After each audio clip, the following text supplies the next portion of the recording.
Let's now head over to our top story this evening, and that is what's happening in Bangladesh. So the big question is, was the United States involved in the ouster of former Bangladeshi Prime Minister Sheikh Hasina? Well, the United States has come out with a strong rebuttal stating that these claims, calling the allegations of US interference, are simply false. It said, and I quote, "We have no involvement at all. In fact, any reports or rumors that the United States government was involved in these events is simply false," a White House spokesperson stated.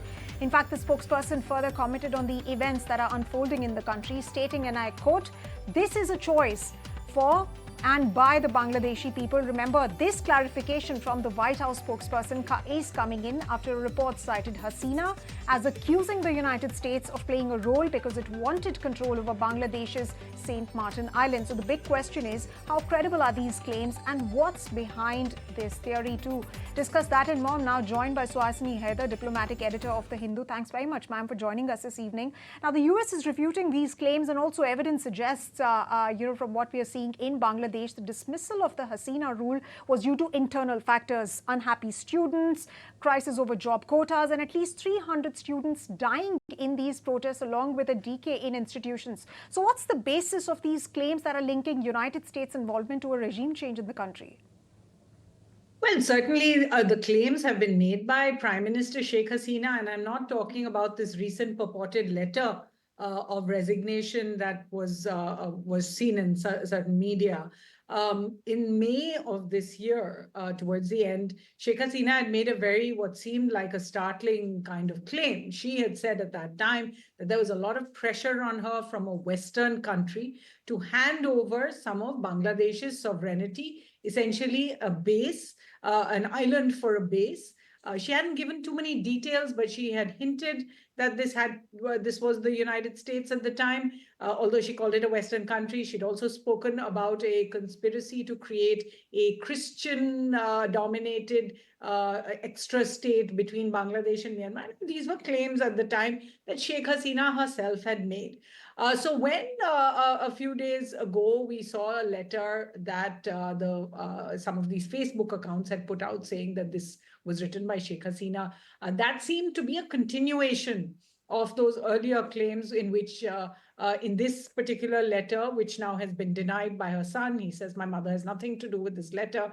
It says very clearly, "Had I handed over sovereignty of St. Martin's Island," which is this tiny island very strategically located in the waters between Bangladesh and Myanmar, and had I handed this sovereignty over, I would still be in power. I think the larger claims against the US in this particular case are really to do with the kind of statements the US has made in the last couple of years about the decline of democracy in Bangladesh. Yes.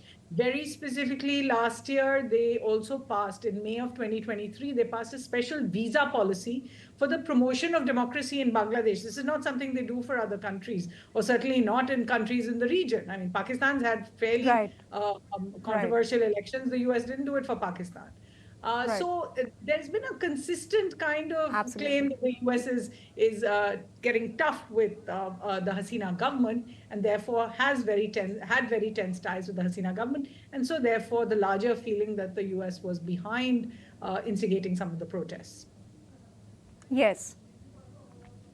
Yes, so Ms. Haidar, then the question is, how credible is the counter or the denial that is coming in from the US, given that, like you rightly said, some instances have happened over the past few months, and of course claims have also been made of US's alleged interference in countries where its interests were not really met. The Dominican Republic, Honduras, Panama and Haiti. I'm not going to go over those countries, but when a sitting prime minister makes these claims, and these are not just coming right now, but a leaked audio earlier this year also made some of those claims, and hence, like I said, a sitting prime minister, when she makes claims like these, that does carry some weight. Look, Sumita, there is the history, and in the history of the 20th century, really, where we saw the US interfere in many countries, for example, in South America, where they had leaders that they preferred, installed leaders they didn't like being pushed out, and those were called banana republics in those days. Then we have the more recent cases in the past decade, where there's been this talk about color revolutions, the US supporting opposition groups to come out and protest in various countries in Europe, in Georgia and Ukraine, for example, also in some of the Arab Spring countries. Again, with the view of pushing out a leader who was not somebody that the US had good ties with. Obviously, these are never going to be proven. And in this Bangladesh case, as I said, the actual claim was made in May by Sheikh Hasina.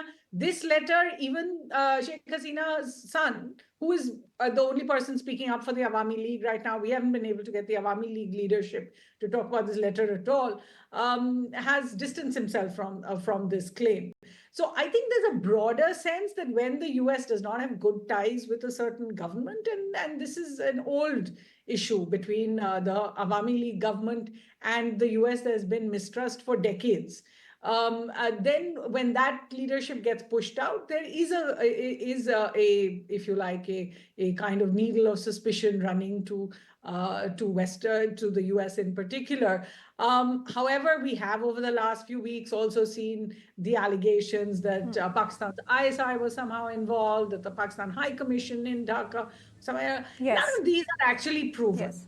And I think we have to go with what is credibly Yes. proven allegations rather than speculation, which neither side is actually owning up to before going any further. But I think that the Absolutely. larger prism, the US's crackdown, for example, sanctions against the security forces that used to crack down on terrorism in Hasina's government. There were very specific sanctions that they put on that police force. There were very specific sanctions that they put on officials. And absolutely, and Ms. Haidar, then there are also claims that state that student protests were not completely organic, otherwise they would not have really continued for that long. And of course, the US needing some presence around China and St. Martin. Of course, these are links that are not verified as yet, and these claims need to be investigated further. But let me ask you about what's brewing in Bangladesh, Ms. Haidar. The attacks on religious minorities are still going on, and the new leader, Mohd Yunus, also met with Hindu community members today at a prominent temple. He urged people to exercise patience, but the big question is, why has he not been able to contain violence as is being reported? Although the scale of these attacks is rather debatable, he said that Hasina is gone. We've gotten our second freedom. We are liberated. But the fact is that attacks on minorities still continue. So why has he not been able to rein that in? Look, I think if you look at the figures, there's already a sense that the violence is receding. The fact that the Bangladesh government has this week issued visas for journalists to come in means they feel the situation's a little more under control. As far as the attacks on minorities, particularly the Hindu community, because the Hindu community is the largest number of minorities there by far. There's, I think, close to 13.1 million Hindus in Bangladesh, a total population of about 170. So they're about 8% of the population there. And by and large have been seen as Awami League supporters. So I don't think that you can distinguish the idea that the Hindu community has been attacked because it is seen as political supporters of the Awami League. And very specifically, if you look at the number of attacks, we're told officially there are about 200 attacks on minorities in particular, and with the others, with Christians and other minorities there in Bangladesh. They're all seen as Awami League supporters. There's no doubt that the Awami League brought a much more secular government to power than the BNP did, or that others had in the past. And so have been supporters of this particular party. And I think 5 members of the Hindu community have unfortunately lost their lives. There is also the larger figures, as you said, 300 have been killed in the recent wave of violence, 200 more or 400 more were before that. The numbers seem to vary depending on who you're listening to. So there is no doubt that there are hundreds of people who have died in this violence. There are attacks. What we understand, at least 200 attacks on the minority community. We understand that 5 members of the Hindu community have been killed amongst these hundreds as well. And it's definitely shocking. It's definitely something that the government there has to take seriously. And I think from the moment Mohd Yunus landed in Dhaka at the airport itself, he addressed a press conference and said just that. He said that you will not be allowed to attack the Hindus, the Christians, the Jews, and the Ahmadiyyas while I'm in power. So I think it's a Yes, in question fact, of he's stated that we are Bangladeshis. We're not really Muslims or Hindus. He's made a very fervent plea as far as that is concerned, and also acknowledged the institutional decay that has happened in the country. But one final question, ma'am, before we let you go: what does the regime change really mean for India per se? The kind of statements that are coming from Mohd Yunus, and the fact that Ms. Hasina still continues to be in India. How long will the Indian government be really looking at hosting Hasina, and what does this regime change really mean for the country? Although Mr. Yunus's advisor has hinted that relations are not really going to change, but then you also have to understand the kind of history that India enjoyed with Ms. Hasina.